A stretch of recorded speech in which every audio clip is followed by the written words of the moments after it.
Coming up on ECG, No Man's GDC attendance. Anime Avengers. Microsoft goes all Netflix on Xbox. Looks like we've got Mordor coming. All this and more coming up on the East Coast Geek podcast.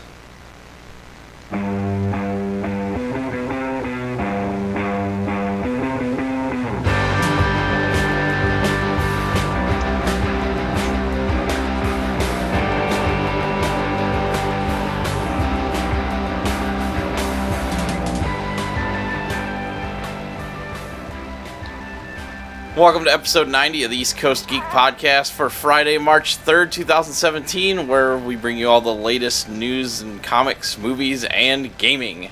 I'm your host, Jeremy, and with me, as always, is Opu, and there's something growing out of his beard, like Greg said. Oh, there's a lot of things in my beard, a lot of glorious things. But yeah, we got this little one right here, right now, this aggravating little potato baby. You want this thing, potato baby? No? Yeah? Maybe? Okay. Anyway, so how you doing, man? Great. It's been a long day, though, so eager to get going. Tell me about it. Yeah, it's the long work weekend for me, and, you know, things have been hectic today, and had some bad matches in Rainbow Six, so I'm sure that has something to attribute. So, we don't have much in the banter other than you have a small child in your arms, and it's the first time she's been. They just give these away. Do they? Yeah. You just go to the hospital and pick one up. Yeah, I know. I mean, people like celebrate too. They're screaming, and sometimes they miss them. They're like, "No, bring the baby back. That's not yours."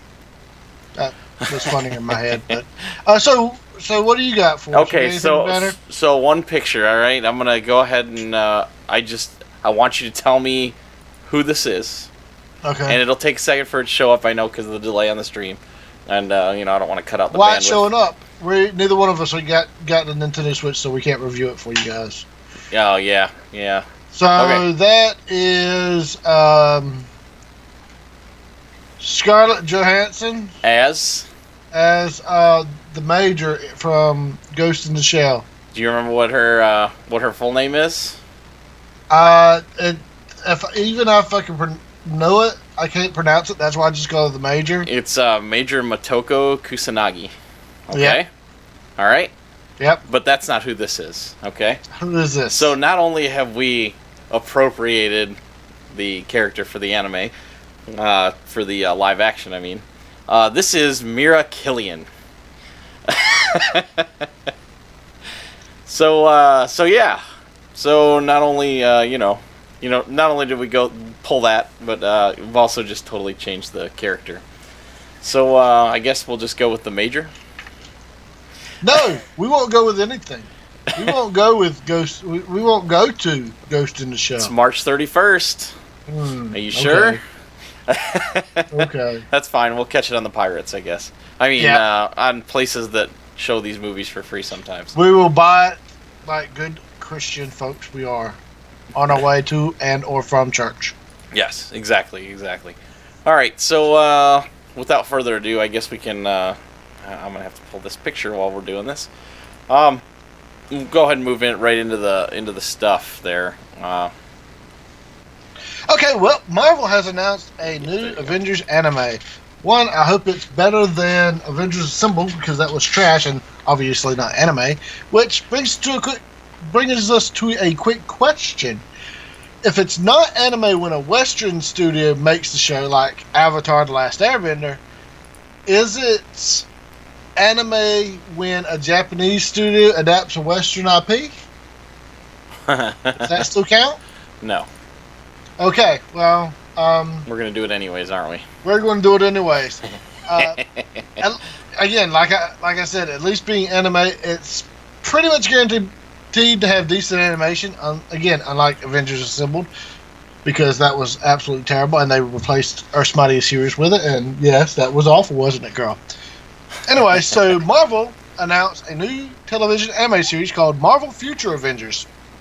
The series will be targeted at young boys and will air on broadcast satellite channel D-Life. Oh, D-Life, duh. Beginning in summer of 2017.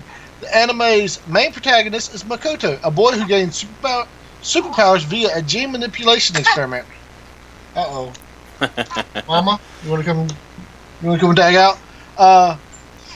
Yeah, I guess she doesn't like this either. I don't like this idea. Anyway, so gene manipulation experiment. Makoto and other young characters will be apprenticed as future Avengers by the actual Avengers, including Iron Man, Hulk, Thor, Captain America, and the Wasp. Oh, that's good news. maybe I don't know. Maybe it's kind of it's a tired idea, but it might be done in an interesting way. Marvel Future Avengers will also have a manga series from artist Teruaki. What? Oh. Mizuno. Oh. Oh my gosh. You want to do it? Teruaki Mizuno. Teruaki Mizuno. Which he has done some stuff before. Including Metallica? Whatever. The Marvel Futures Avengers manga will debut in April in the... I'm not even going to pronounce this stuff. In a manga comic thing. I got a question. A magazine. Yeah, isn't the Young Avengers a thing? Young Avengers? There's a bunch of versions of Avengers, obviously. Okay, Avengers, there were like a Young Avengers. There was... They're not like young Tony Stark and young Iron Man. Well, They're the same person. Okay, so Young Avengers had the grandson of the first Captain America experiment, this black person. Okay. And he had like a flawed version of the super serum in him. And his grandson pretended that he had, like, it got handed down through genetics to him. However, he was using the mutant growth hormone drug.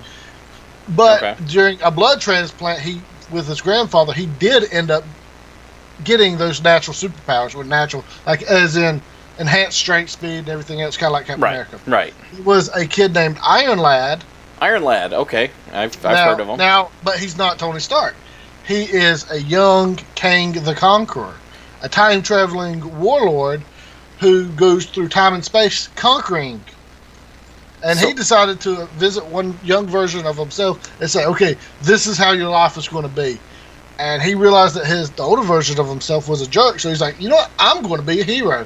And so he uses this future space technology to pretend to be a young Iron Man. So, the lad thing was like a phase that all the comics went through, right? Yeah, I mean, they still more or less go through them every now and then. I mean, there's young heroes. There's always supposed to be the generation rising up to replace the older generation. However, since comic book characters don't age, it's kind of hard for the passing the mantle bit to be of any significance other than to try to temporarily boost sales, as we've seen time and time and time again. And so then this is how you get 15 Spider-Men running around, 15 Iron Men running around, 6 or 7 different Hulks, and if they naturally progressed to the passing of the torch thing, it'd actually be a cool concept. Or they get rebooted and never a chance to pass the torch. Exactly. Or they get rebooted 15 times and nobody cares. But I don't know. This isn't a passing the torch type of thing. This is them. I mean, they basically could be the Japanese Avengers that they're getting trained on, or trained up to be. Perfect. Or Big Hero 6, which is a lot different than the movie, but the movie was really good. So. All right. It sounds like an interesting thing, especially with it being in manga form. But I guess we'll see.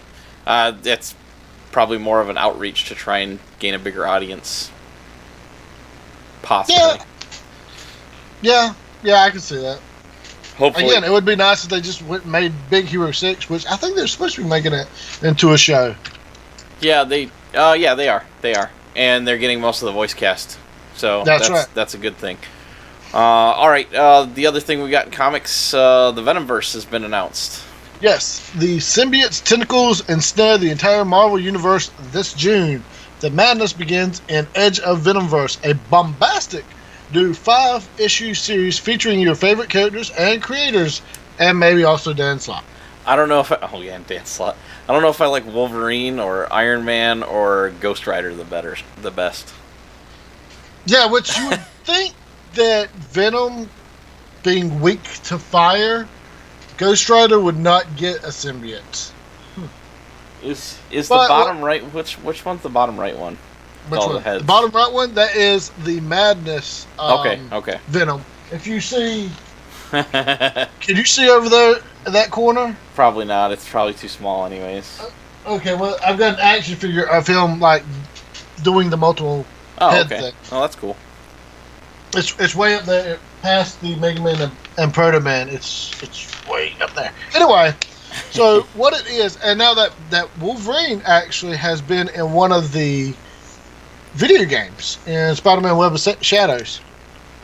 So okay, so let's go back to this. Spinning out of the events in the hit Venom series and the blockbuster Venomized Variant program beginning this month, Eddie Brock won't be the only one who is back in black. Spoiler alert. Good one. Eddie Brock's getting the Venom suit again. Surprise. Even though he's still like my favorite person to wear the symbiote, it's still, I mean, again, it's like the passing the torch thing we were just talking about. It's right. Whatever. Kicking off this June, Edge of Venomverse unleashes sinister symbiotes across the Marvel Universe, wreaking untold havoc and wanton destruction. I don't know why I said that. Featuring some of the most popular characters from March's Venomized Variant program, this in-continuity series brings you deadly new Venom combinations, giving fans dream matchups from some of comics' hottest creators. And Dan Slott, maybe. The Marvel Universe is about to play host to an army of Venomized heroes, but whose side will they be on? Here's the thing, they've done, like, versions of this before, kind of, like, they had, like, the War of the Symbiotes, where symbiotes invaded Earth one time. Right. They just did, like, the symbiotes' home planet story a few years ago, which pretty sure they already had done, like, the symbiotes' home planet, but they try to retcon it and be like, oh, that was just the planet they infected. And apparently somebody at Marvel never understood, like, read the definition of a symbiote, which is a mutually beneficial relationship. Right. And they had thought, okay, well, symbiote can also mean parasite. And the alien symbiotes would leech their host of their life and then jump from the next one to the next one. Symbiotes like Venoms was considered a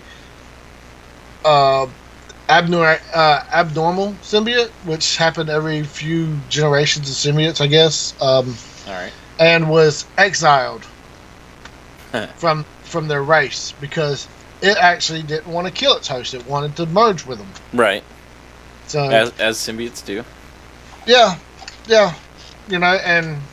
but they did do a story with a part of Venom or a Venom clone symbiote, which would it was like basically an homage to The Thing, where it would jump from host to host and kill them, but it got to Wolverine, and with Wolverine's healing factor, he couldn't die from the symbiote draining from him, so it's basically an unstoppable super Wolverine. Oh, great.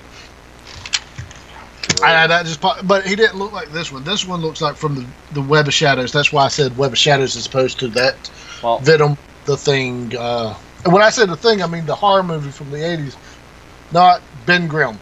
So that's Wolverine, and then that's probably X-23 to his right. Yes, correct? if you see the two blades, yeah, that's X-23. Okay. Do not have to be mutually beneficial. 9 times out of 10 they are. Then what is it? It's a parasite if it's not then. Unless you're talking about marriage, which, yeah. Usually, though, symbiotic relationships are beneficial to both the host and the parasite. So, fun science facts, kids. That speaking of which, too, Logan came out this weekend and is enjoying what 93% across the board, I think. Oh, I don't know. So Rotten Tomatoes score, critic score is 93%, and the audience score is 93.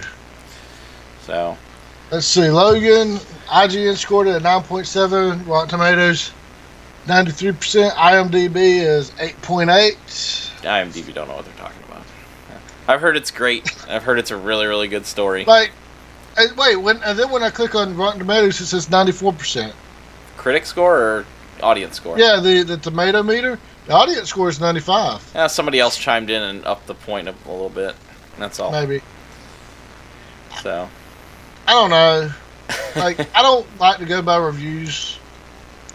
well, I've heard word of mouth people really like it. So I mean, are there people that I like and or trust? I don't know. I don't know anybody you know. I know everybody. I'm the it guy. All right. While we're talking about movies, let's go ahead and move into the movies. How's that? Yeah. So we can go ahead and finish this off. TVs. Oh.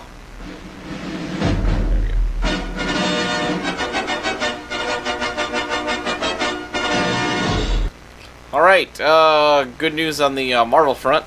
The Inhumans TV show has cast Iwan Rayhan. Iwan Rayhan. At least I'm not the only one messing up names. What's that? Yeah, I know. Well, I don't know, but see, I don't know how to pronounce it. So. He's Welsh, so you know. Yeah, cast as Maximus in the Inhumans television series. Prominent actor Iwan Rayhan from Game of Thrones. What's his face? The Flayed Man's son. What's that? Yeah, Ramsay Bolton. Thank you.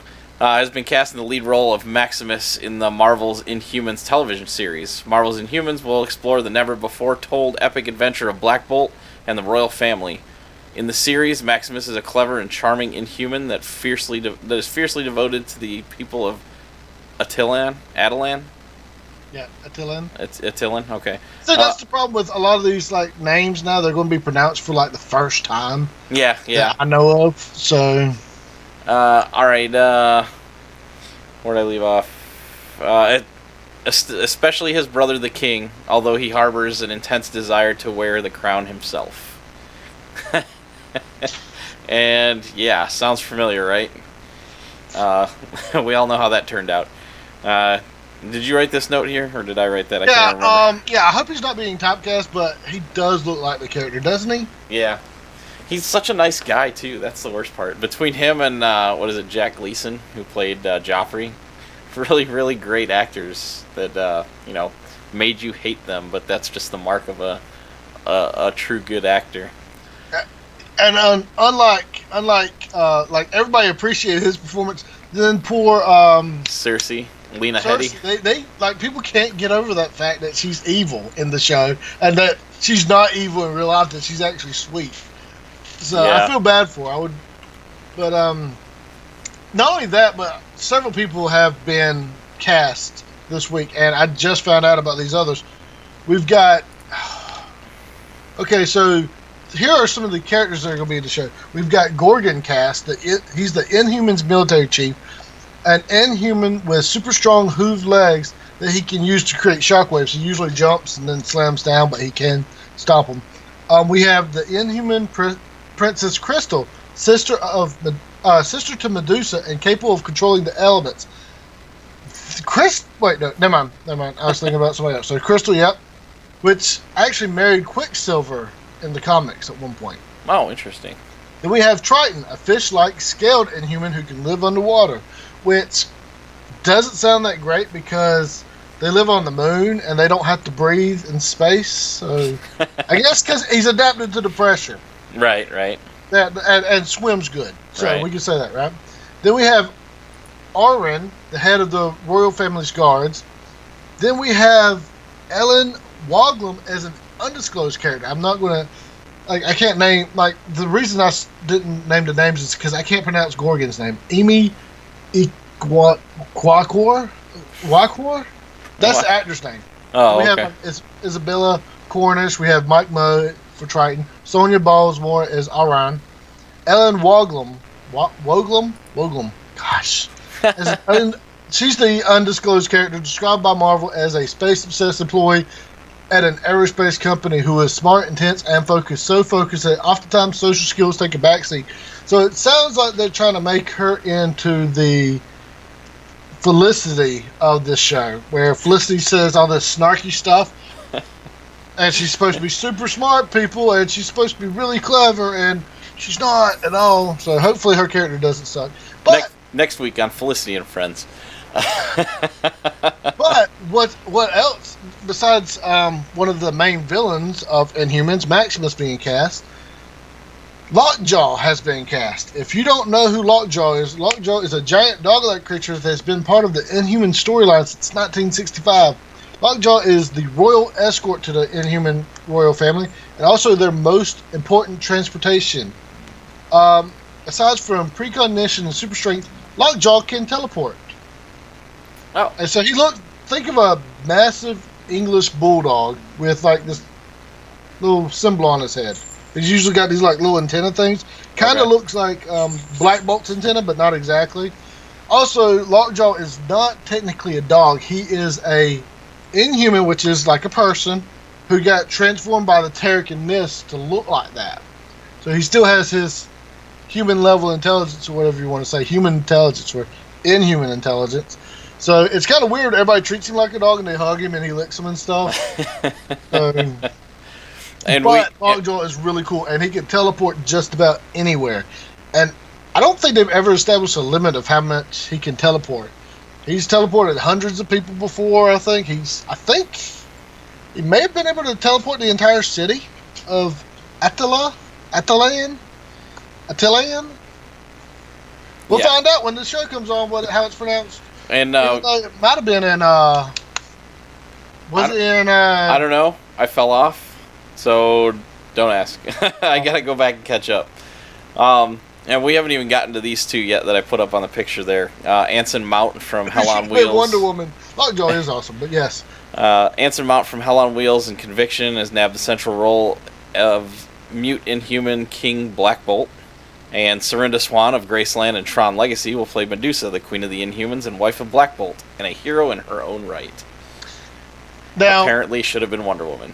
Yeah, that's what Mr. Freeman is saying. But now Medusa is really cool. Her main power is prehensile hair. And it sounds stupid until you see some of the stuff that she can do with it.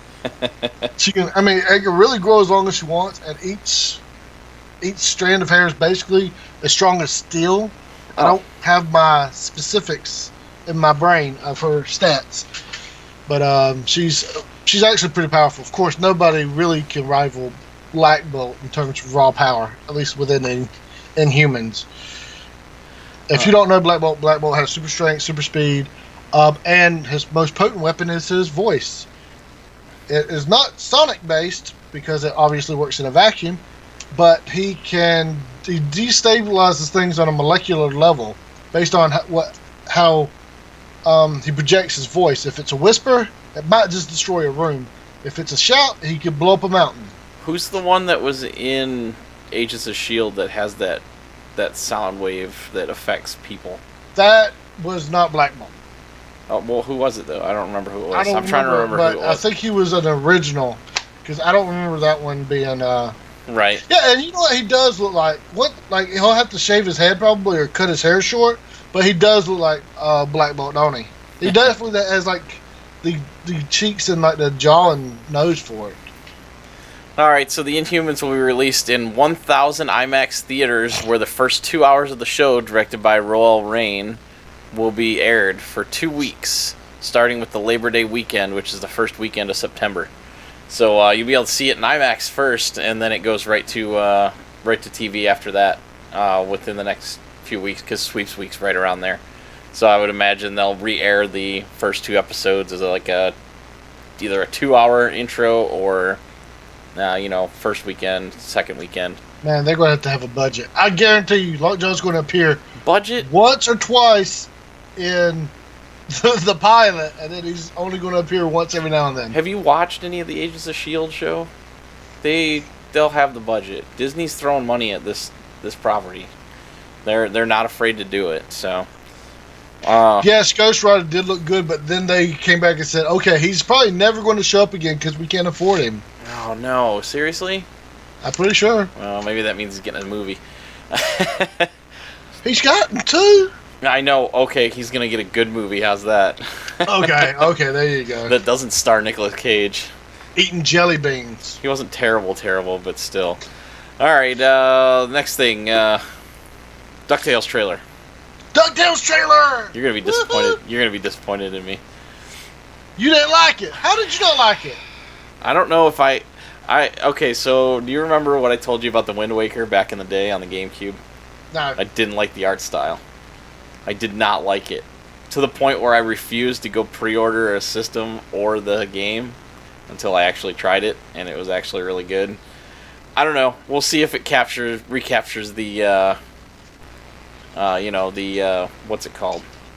The magic. The magic of the show. Energy. But I don't know. The art style looks a lot like the original art from the original comics of Uncle Scrooge. Okay, well, comics, all right? This is an animated show. You're supposed to go forward, not back. This is not as good a quality as the old TV show was. The animation looks good. You might not like the art style, but the animation is easily on par with the old show. No. But not the cartoon. Well, it doesn't. The old cartoon looked way better. I'd find a picture, but it'd take too long to cut in, and we aren't going to talk about this too long. It looks okay. It looks okay. We'll see how the kids like it, because that's the important part. I mean, but... And it's legitimately funny, that last line in the trailer. Which one? Especially. The one from Launchpad. Oh, yeah. Yeah, okay. Now we know the true value of... Oh, God, it's the ground. Yeah, I don't know. I had an issue. My kids have already grown up the right way and have watched plenty of DuckTales and own the game on the Wii U, so they're already in that mindset of what the original looked like, so we'll see what happens with this new one.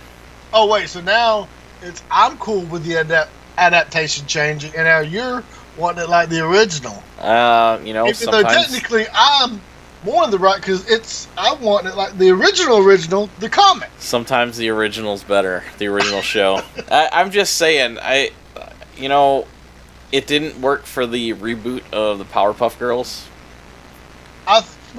So this is just a trailer compared to what we've seen with the season of the Powerpuff Girls, which actually we did see the trailer of that, and that was terrible.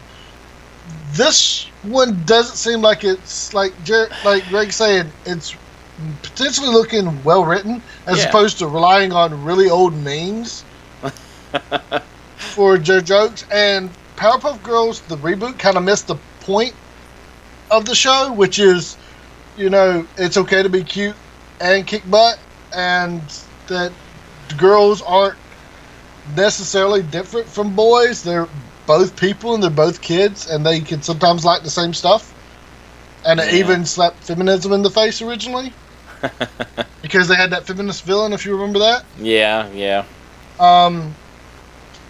This show, I forgot where I was going. This show just seems like it's going to be about their adventures. They're getting Uncle Scrooge back into the thing. Donald Duck is there, and he's supposed to be cool and a legendary hero, or whatever the term would be. Listen, I'm not, and I'm totally in agreement with the well written part. The joke was good. The end was great. I'm just saying that, like, comparing it to the Powerpuff Girls is a little unfair. Maybe I should reboot Powerpuff Girls. Maybe I should put it on a monitor facing away from me and just listen to it. Like the old timey radio shows. The ones Greg listened to when he was younger. Ouch. All right. So check that out. This fall or this summer? I think it's summer, right? I think it's summer too. Sure. I think so. I also did like the joke about which one is the evil triplet. Well, yeah, Louis. Both wanted Louis, and he's like, eh. That was pretty good. I know that was a low blow, wasn't it? Yeah. Oh, for sure. It was mating. It's gonna be on XD. And it was you. Oh. Well, what? Wait, what? Talking about what Greg said, what you said to Greg about the old timey radio shows. It reminds me of that scene from Jurassic Park where he's like, I brought you two in to defend me, defend the park idea, and the only one that agrees with me is the blood-sucking lawyer. So tell me this. How long do you think they can go with David Tennant actually doing the voice without issues and contracts? Regarding what? Well, here's the thing. With cartoons, especially nowadays with the recording technology, they could literally record him from anywhere. Okay, so let's go, okay? Because this is a problem. Because now he has to sign a contract that says that they can use his voice. I understand that, and we talked about this before. If they're now when you're talking about contract stuff, neither one of us know contracts, especially not on that level. Okay, well, I've listened. Listen, I've listened to somebody talk about it at length, and there is the question about voice actors and being able to use their voice. there was the question about whether or not they're going to use Princess Leia in Episode 9 or not, because she is now deceased. They're going to use her likeness, and they can lift from all the old movies and stuff. They can lift from all of her other stuff, her voice print. But the question is it built into her contract she signed before she died that says, if I die, you can do this? If David Tennant doesn't want to do the show anymore, are they going to recast him? Because he's going to be a huge draw. He's going to be a huge draw for adults like you and people that know him. The show itself, being DuckTales, is a huge draw for me. Well, I know. In fact, if I had anything to complain about, which I even defended it earlier, but I agree with my wife for once. Don't let that go to your head, woman. That he doesn't sound old enough to be Scrooge, like the original Scrooge. Yeah.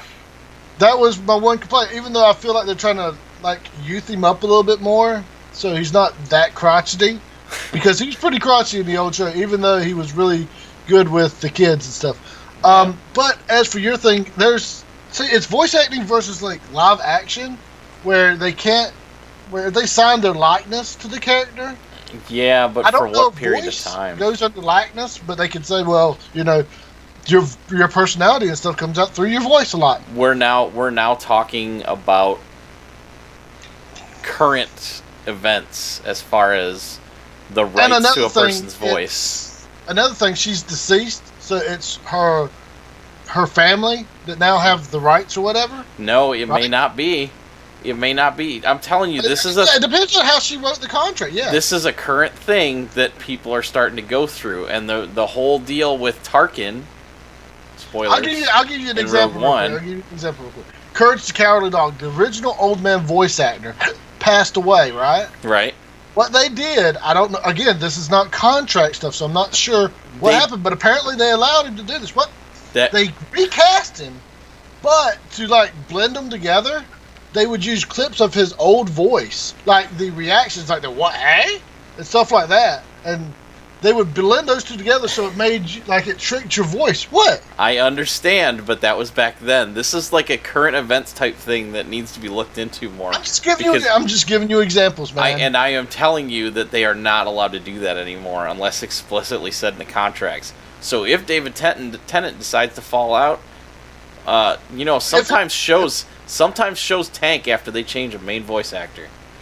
Well, then it goes into, imagine, can they do reruns? If it's on film, imagine they own that episode. They can cut it up however they want. Imagine Archer or Bob's Burgers without H. John Benjamin. Listen, they already don't use him enough, okay? For Bob's Burgers. It's his kids, and I hate his son. Oh, out of all you don't like his Gene? Kids, I can't stand him. He seems like he's supposed to be that wacky random character, and I can't stand it when they're not well written. And he just screams his lines all the time. At least with What's-Her-Face, she normally talks at a normal level until she gets angry. So there's levels to her. Yeah. And I also hate his wife most of the time, too. But at least it makes sense that she's pretty much always drunk. You do know that that's mostly an all-male cast, except for What's-Her-Face? With the ears, Louise. Yeah. No, I know. Okay. That doesn't mean I'm talking about the character. No, I got you. I don't like that. It's not just the voice. I don't like the character.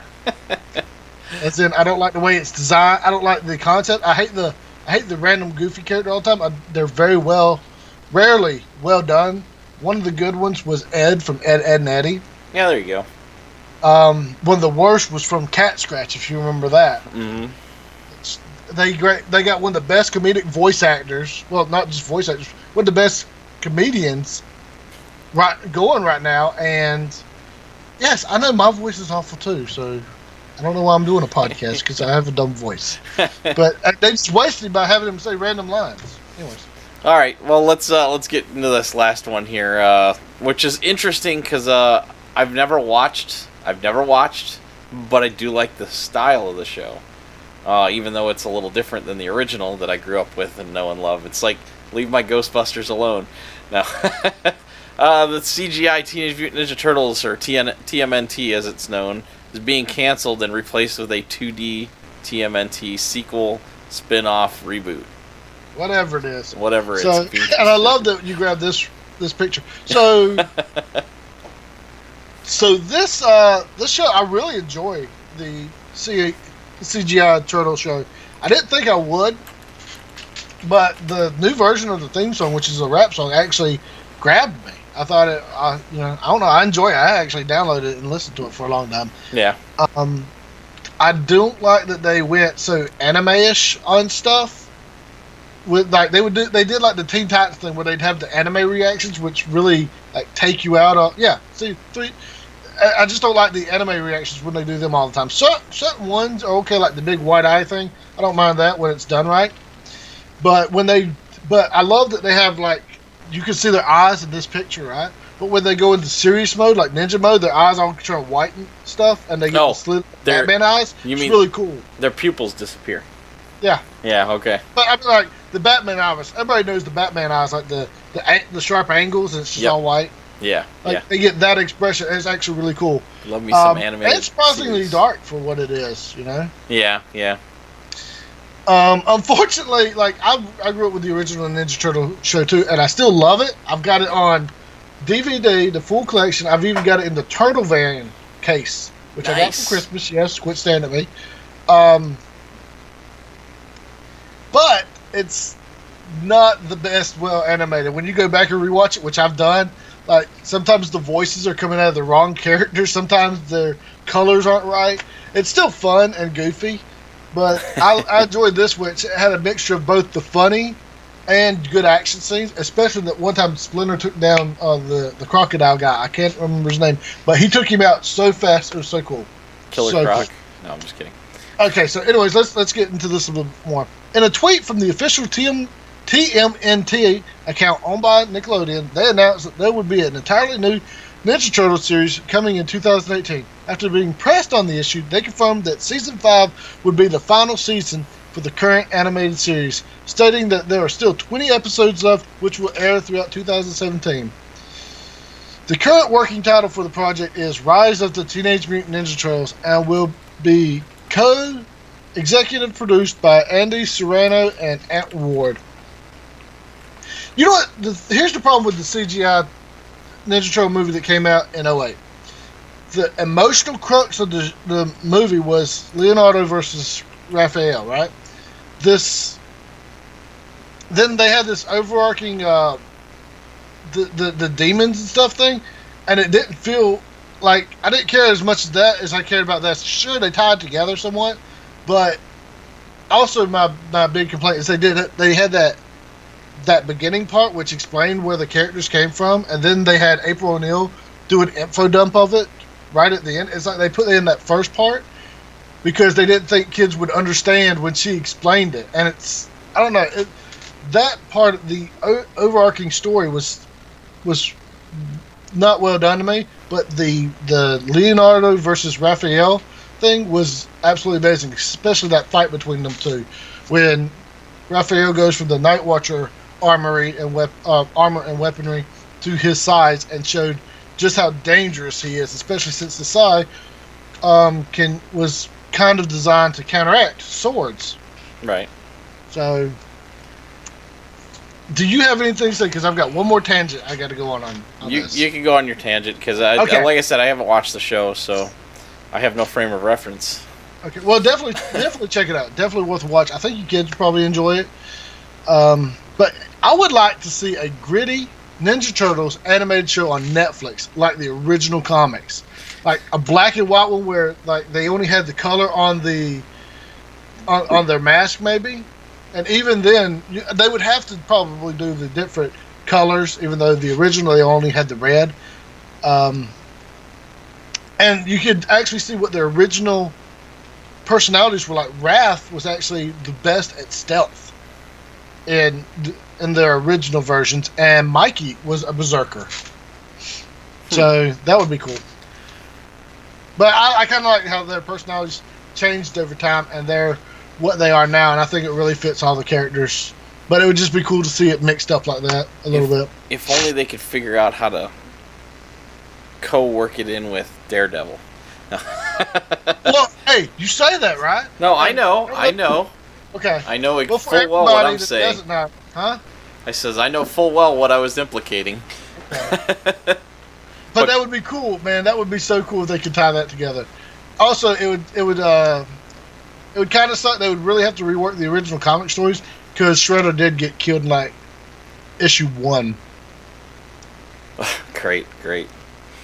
I think the only other thing as I was the last thing before we jump into the gaming is I was listening to another show and they were talking about American Gods that reminded me about that.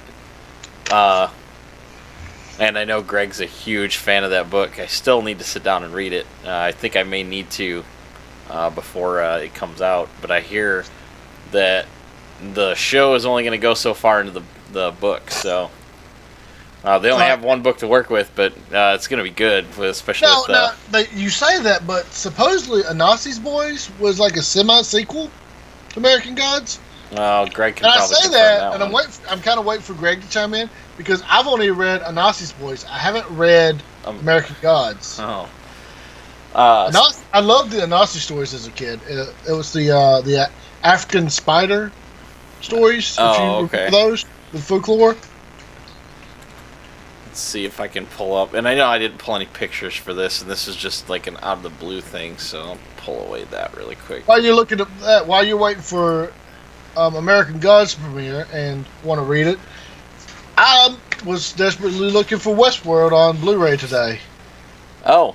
I'm going to buy it because I want to watch the HBO show. Yeah, he says he hasn't read that one.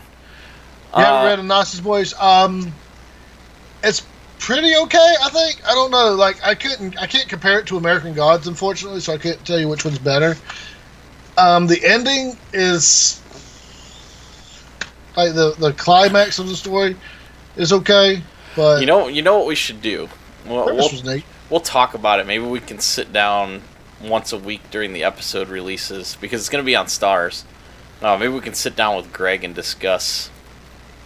You're always looking for. You're always like a show. Well, that and the series breakdown. You're always looking for something like that. I mean, and who can't be excited that Mr. Wednesday is going to be Ian McShane? That's going to be awesome. Mr. Wednesday, you know who Wednesday is, right? Book Club it, yes. Yeah, Book Club it. Yeah, there you go. Yeah, we'll figure something out. I've got so much. I got to finish my Overlord book. Oh no! As in started. Also, I've got a Sherlock Holmes versus Cthulhu.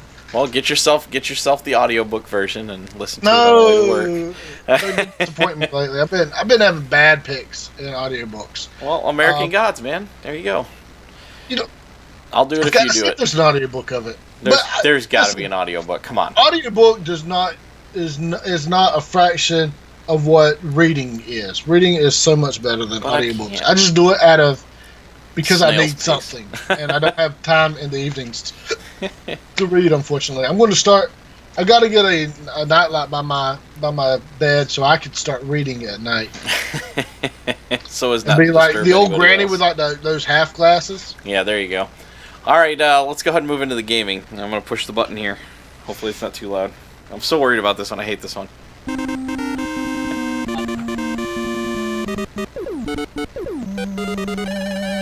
Because I never know how loud that's going to be. Because, inconsistencies. All right, the first thing in the games. Middle-earth Shadow of War announcement trailer happened this week. I did not see the trailer. The trailer lays out some really cool stuff in the story.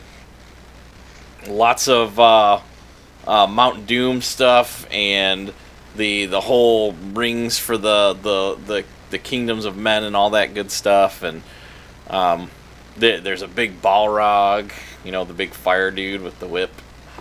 Yeah. And then the thing I like. Well, I'm sorry. Go ahead. No, that's fine. Go ahead. Oh, the thing I like that they're bringing back is the Nemesis system from Shadow of War. That's probably one of the most innovative things I've seen in like a game series in a long time. It's really neat. I played it and traded it in a long time ago. I need to get it again, especially when I can get it for like $5. The game system itself with the whole Nemesis thing. Did you play it before, or just from what I talked? I have it. Okay. I haven't beaten it yet, but yeah. So you know how it works. So basically, if you fight a guy and you get him burned by a fire because you knock him into it, the next time you fight him, he will be a little bit more afraid of fire when he's around you, or something like that. Yeah, there's things like that where like they have their own personalities and stuff. Where you could take like hench or minion, number 500, and if you kill the guy ahead of him, he suddenly jumps up in position and gets a name. Not only that he gets personality quirks, like a little history about himself. You can then do things like you can take over his mind and have him brainwashed to help you out. So you could like strategically place him places, like taking out enemies, or he can spy for you. All kinds of weird things like that. So you can find out that somebody's afraid of fire. This person can't. He isn't good at hand to hand and relies on archers or something. Whatever kind of stuff like that. And the whole deal with that hierarchy thing was to try and move people that were. It's basically like old-time diplomacy. You're trying to move somebody that's favorable into a high position. Yeah. So you have an easier time moving through the area, or, like you said, gathering information on the other leaders that aren't exactly favorable, but you can, install. And I've seen people go through and install a whole new regime and then restart and install a whole new regime over the one they just did.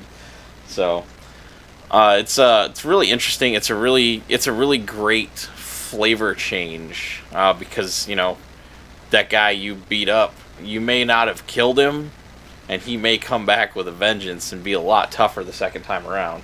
Now, and there's a twist to that. If they defeat you in battle, they also go up in rank. Yes, they become stronger.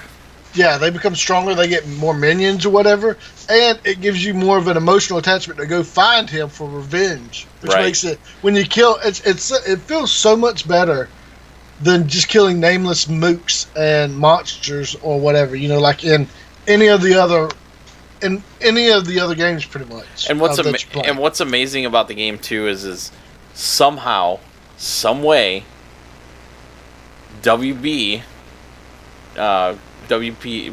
Pictures distribution for the games somehow got the Shadow of Mordor people to talk to the Batman people and get a nice smooth combat system for that game from the Batman. It's a lot like the Rocksteady engine as far as the fight. I didn't even notice that. Yeah, but yeah, you're right. The combat is combat and the move. Like I don't think it got that many praises overall. But that's the problem. Sometimes you do things so well that sometimes they just go unnoticed. Yeah, and I think it's a really unappreciated game. I think it won awards. Don't get me wrong, and I think pretty much everybody that's played it remembers it well. It's one of the first games that got their, especially on the PC, their cinematic mode where you can freeze the action and take really really high quality pictures, make great screen desktops and stuff like that. But yeah, it's a very very smooth, fluid combat. It reminds me just like the Arkham series for Batman. It's great. Yeah, so I've really got. In fact, I've still got it on my Xbox. I've got to finish playing it. I've got.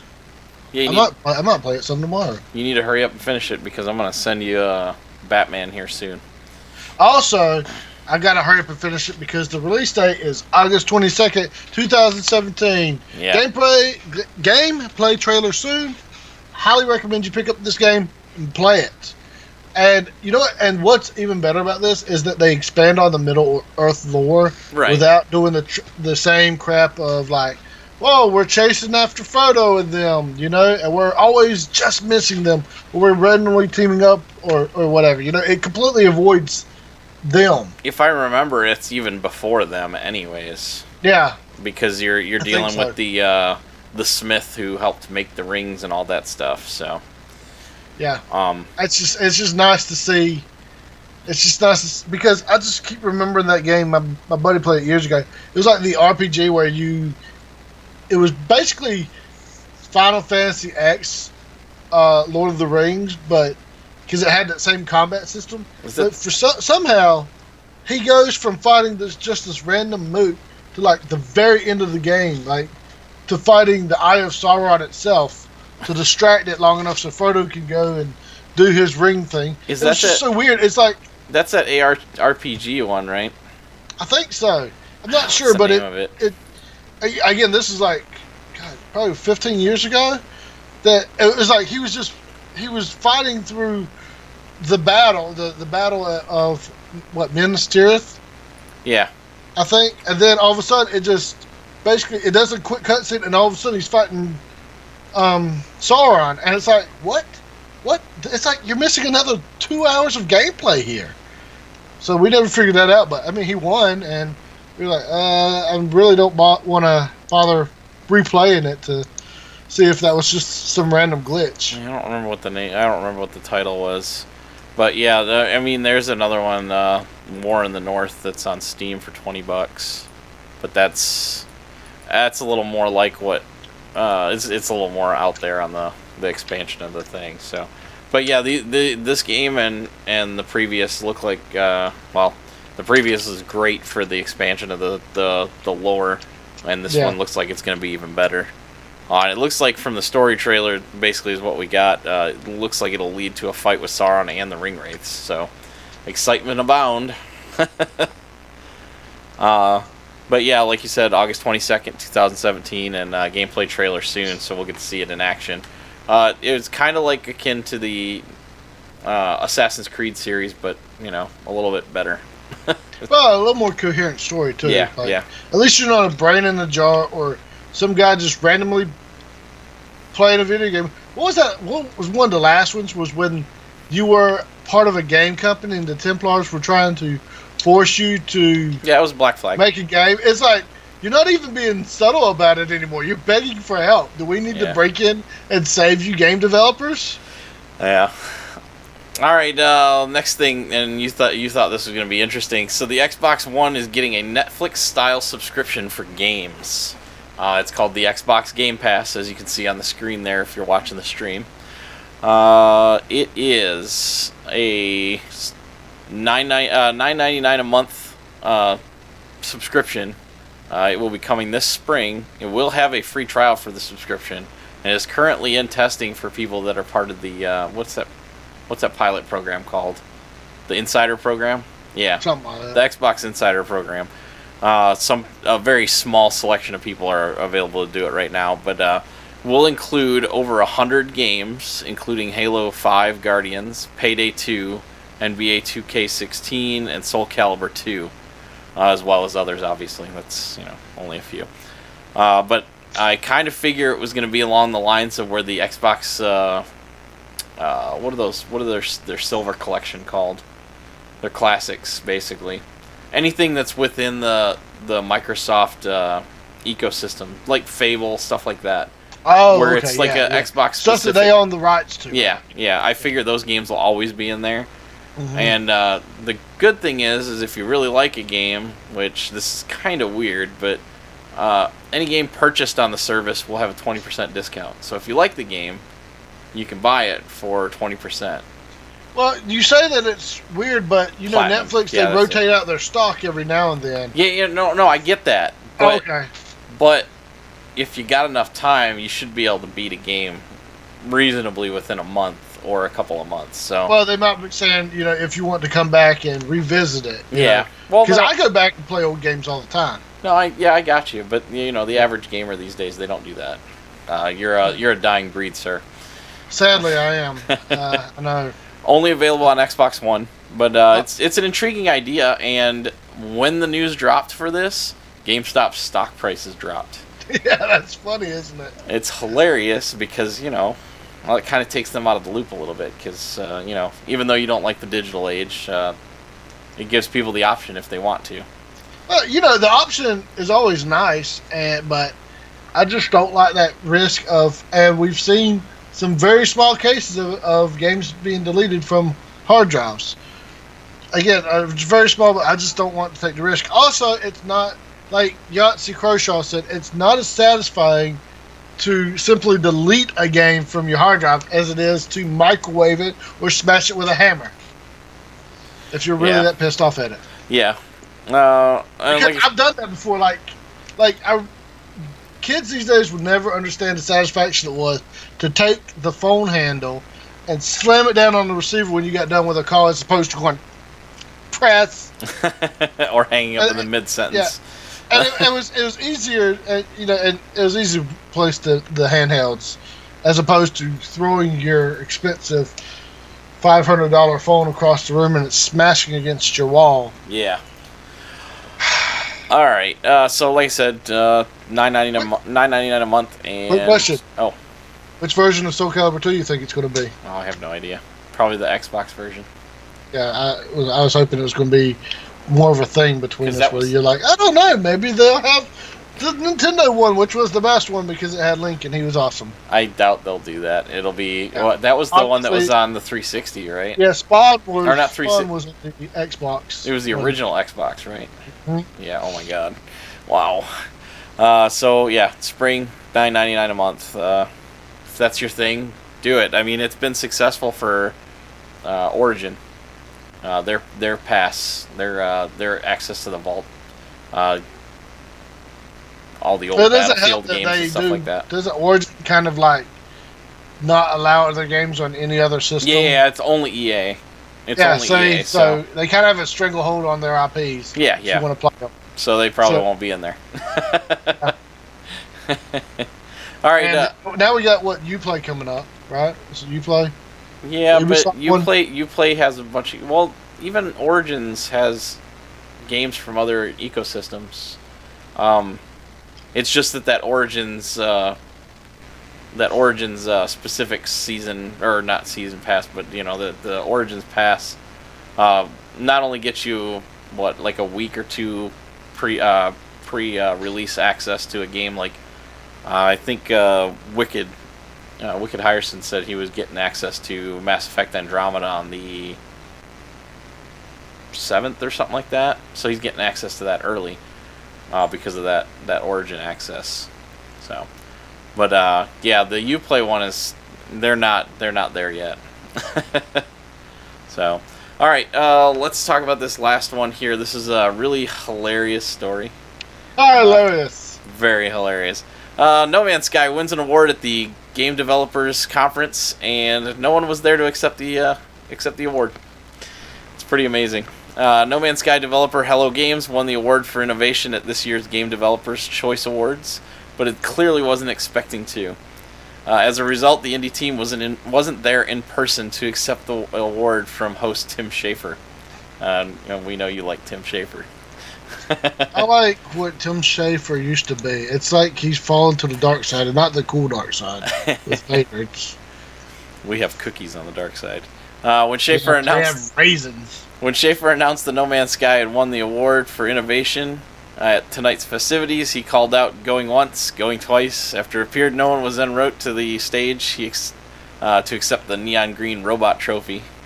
Once it was clear no one from Hello Games was there on hand to receive the award, Schafer accepted it on behalf of the developer. They had since said they were eating dinner, saying how they wouldn't actually win an award. So even they thought they weren't going to win an award. But, I mean, if you know you're going to be up for an award, usually you attend. Or at least send your regrets so they know. Yeah, you're supposed to attend. You're supposed to have some kind of representative there. Even when Konami barred Kojima from accepting awards that everybody knew he was going to win, right? They had somebody there to accept it on his behalf. Right. You always do that. And not only that, it's just good for publicity. Like, hey, yeah, we know we kind of screwed up, but hey, we're still showing up, still showing that we might have a little bit of passion. And, yeah, I think the passion's dried up. Yeah, they were absolutely owning it. I wonder, see, here's the thing. I'm cool with you saying I want to develop games because I want to make money. But make a quality game and don't lie to the consumer base. Because when tons and tons of refunds come back, you're not making money. Yeah. Yeah. Look at how much they lost with Arkham Knight. WB did. Yeah. They had to have lost a ton. I mean, they had to take it from the stores for months. And then they re-released it, and they didn't patch anything. Yeah. They were just hoping everybody was too stupid to realize that. And guess what? That still blew up in their face. So, good going, Hello Games. Or more like, goodbye, games. Yeah, no kidding. I guess, it kind of shows they were probably just in it for the money. And maybe all that passion was a farce. So. Yeah, they innovatively destroyed the hype train. Like, nobody's going to believe anything now. Yeah, they've kind of ruined their ruin some of their faith. Oh yeah, they have like now nobody's going to believe they have integrity. Nobody's going to believe they have talent. And even if like Hello Games disperses and these people go elsewhere to make games, it's going to be an anchor around them, just weighing them down. They're never going. You know how they always say, from the studio that gave you Arkham City or the studio that gave you Mario. They're not going to say from the studio or developer or the producer of No Man's Sky. They're going to say from the producer of. Yeah, right. And still continue the farce. Yes, and then continue the farce. All right, well, that's all we got for you this week, everyone. Thank you for listening to us, and thanks for those of you that joined us on the live stream. Please leave us feedback on our episodes on iTunes, Google Play Music, and anywhere else you can get our podcast from, as it will help get us the visibility we need so that others may discover us. And the listenability. And what? Listenability, because nobody else can. Yeah, I guess. Listen to it. They don't watch. And please like, share, comment, and subscribe on YouTube, where we're currently talking to you. You can contact us at ECG_podcast on Twitter, and our Facebook page, www.facebook.com/ECGpodcast, or our email address at ecgpodcast@gmail.com. Also visit us at our webpage, www.stasisgeek.com. That's STASISGEEK.com. Or like Jeremy said, post a comment and thumbs up, and we will thumbs up you as well. All right, we'll be back next week. Until then, stay geeky.